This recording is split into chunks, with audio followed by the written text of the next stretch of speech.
नमस्कार, मैं हूं अंजलि और आप देख रहे हैं ETN न्यूज HD। तो आइए शुरुआत करते हैं आज की बड़ी खबर से। सरपंच पद की उम्मीदवार पत्नी के प्रचार के लिए दिया भाषण, फिर स्टेज पर बैठा तो उठा ही नहीं। इस समय महाराष्ट्र के 7,000 से ज्यादा ग्राम पंचायतों के लिए चुनाव के प्रचार का अंतिम चरण शुरू है।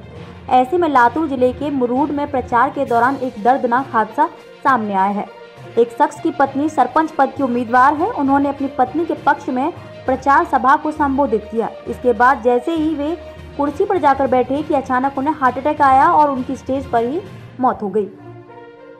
पत्नी के लिए भाषण देने के बाद वे स्टेज पर ही कुर्सी पर बैठे, तभी उनके सीने में दर्द शुरू हुआ। उन्होंने पत्नी के कान में यह बात बताई और निढाल होकर कुर्सी से गिर पड़े। इसके बाद उन्हें अस्पताल ले जाया गया। अस्पताल में उन्हें मृत घोषित कर दिया गया। मरने वाले शख्स का नाम अमर नाडे है। डॉक्टर ने मौत की वजह हार्ट अटैक बताई है। एन प्रचार के अंतिम चरण में पति की मौत से सरपंच पद की उम्मीदवार अमृता टूट गई हैं। वे ये कह रही हैं कि आप जीतेंगी तो किसके लिए और हारेंगी भी तो किसके लिए। वह ये कह रही हैं कि आप जीतेंगी तो किसके लिए और हारेंगी भी तो क्या। लेकिन मुरूड गांव के लोग अमृता को सांत्वना और हौसला दे रहे हैं।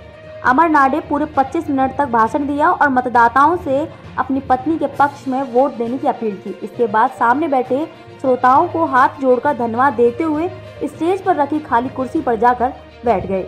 लेकिन कुर्सी पर बैठते ही सीने में दर्द की शिकायत हुई। उन्होंने बगल में बैठी अपनी पत्नी अमृता के कान में इसकी जानकारी दी और कुर्सी पर बैठे बैठे ही गिर पड़े। कुर्सी से गिरते ही स्टेज पर मौजूद लोग उन्हें उठाने के लिए दौड़े। उन्हें उठाकर अस्पताल ले जाया गया, लेकिन तब तक बहुत देर हो चुकी थी। डॉक्टर ने चेकअप के बाद उन्हें मृत घोषित कर दिया।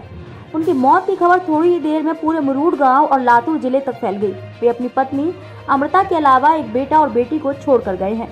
सिर्फ 43 साल की उम्र में इस तरह से मौत हो जाने से पूरे इलाके में शोक का माहौल है। परिवर्तन करायला आपण भरघोस मतांनी निवडून द्यावं अशी या ठिकाणी मी आपल्याला कळकळीची विनंती करतो आणि या ठिकाणी मी थांबतो। जय हिंद, जय महाराष्ट्र। के लिए स्क्रीन पर दिए गए नंबर पर संपर्क करें। नंबर है 7020754365। खबरों में अब तक लिए बस इतना ही। मिलते हैं फिर ऐसे ही बड़ी खबर के साथ। तब तक के लिए नमस्कार और देखते रहिए ETN न्यूज। इसी तरह की ब्रेकिंग न्यूज देखने के लिए ETN न्यूज को YouTube, Facebook, Twitter और Instagram पर फॉलो, सब्सक्राइब, लाइक करें। स्क्रीन पर दिए गए नंबर पर संपर्क करें। नंबर है 7020754365।